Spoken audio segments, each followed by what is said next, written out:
हम वहाँ पे खड़े हैं जिसको संगम नगरी कहा जाता है, प्रयागराज।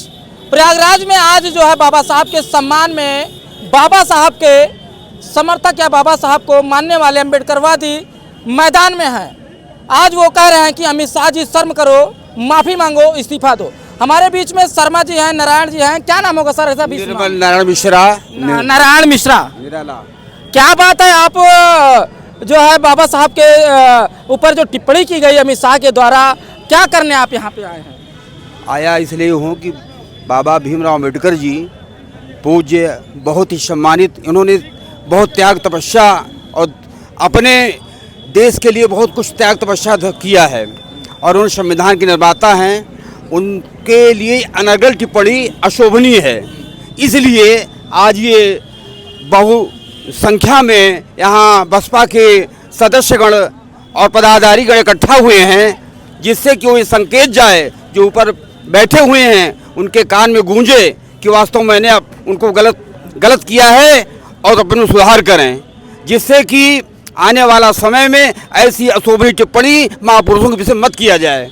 ये उनको चेतावनी देना चाहते हैं हमारे बसपा के संगठन के कार्यकर्ता पदाधिकारीगण। उनको ये अल्टीमेटम देना चाहते हैं कि आप जो है ऐसे महापुरुषों के विषय में अनर्गल भाषा का प्रयोग मत करें, क्योंकि आज जो देश है हमारा उनके संविधान से चल रहा है। उन्होंने देश के लिए सब कुछ त्याग दिया था। ऐसे महापुरुषों को चरणों में कोट कोट प्रणाम करता हूँ। आप भी वोटों की राजनीति करने आए हैं या सच में बाबा साहब को मानते हैं अम्बेडकर? वोटों की राजनीति यहाँ नहीं है, यहाँ पर एकदम सत्य यथार्थ लड़ाई हमारी है। इसमें कोई कहीं भी किसी प्रकार की गलत। जी ने कहा कि जितना अम्बेडकर का नाम लेते हैं फैशन बन गया है, शायद इतना नाम अगर लेते तो 7 जन्मों में स्वर्ग मिल गया होता। इस पर क्या कहें? ये बहुत ही अनर्गल टिप्पणी है। उनकी विचारधारा बहुत गंदी है। ये लोग सत्ता लोलुप हैं। ये लोग अहंकार बस। स्वर्ग पे क्या कहेंगे? स्वर्ग में क्या कहेंगे? स्वर्ग में क्या? इनको स्वर्ग जाना चाहिए स्वयं। ये इनको स्वर्गगामी होना चाहिए। ऐसे महापुरुष के विषय में जो कि इन्होंने देश के लिए, जिनका कि राष्ट्र विश्व जानता है, और बाबा भीमराव अम्बेडकर पूजनीय, माननीय और बहुत ही सम्मानीय इस देश के धरोहर हैं। इस देश को उन्होंने झंडा गाड़ने का काम किया है, जिन्होंने इस देश के लिए अपना सब कुछ त्याग दिया था और देश सेवा में सब कुछ समर्पित कर दिया। ऐसे महापुरुष को कोट कोट प्रणाम करता हूं। और आपके ही वर्ग के लोग बाबा साहब का अपमान करते हैं, टिप्पणी लिखते हैं, गलत की तरह की बात करते हैं। ये सिर्फ वो अपनी राजनीतिक रोटी सेकते हैं, सिर्फ एक दिखाने के लिए कि मैं ऐसा विरोध करूंगा तो आगे निकल जाऊंगा। सिर्फ अपना वही नेतृत्व पाने के लिए ऐसा करते हैं जो विरोध करते हैं। जो सद्बुद्धिमान गण है, जो बुद्धिजीवी हैं, वो कभी विरोध नहीं कर सकते हैं। जो जिनको इतिहास की जानकारी है, जिनको देश के विषय में जानकारी है, जो पढ़े लिखे अच्छे लोग हैं, वो कभी भी इस विषय पर टीका टिप्पणी अनर्गल नहीं करेंगे, क्योंकि भीमराव अम्बेडकर एक महान व्यक्ति हैं और बहुत ही उन्होंने राष्ट्र महात्मा गांधी के बाद उसी समकक्ष हैं वो।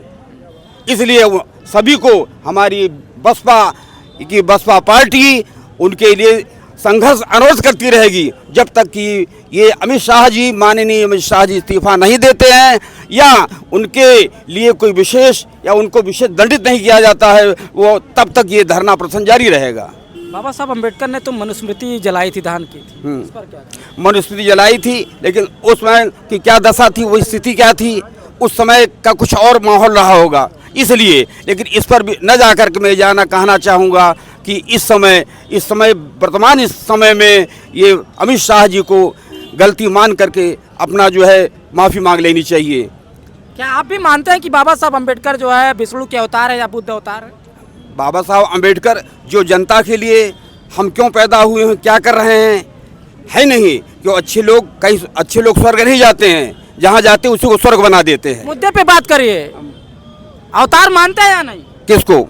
बाबा साहब अम्बेडकर को। जिस तरह से आप लोग कहते हैं, आपके वर्ग के लोग कहते हैं कि बाबा साहब अम्बेडकर भी विष्णु के अवतार हैं। हाँ बिल्कुल बिल्कुल बिल्कुल बिल्कुल, हाँ हैं बिल्कुल। उन्होंने इस देश के लिए सब कुछ त्याग दिया है, तो अवतार हैं, उस स्वरूप में मानता हूँ मैं। हाँ, भीमराव अम्बेडकर जी को। जी।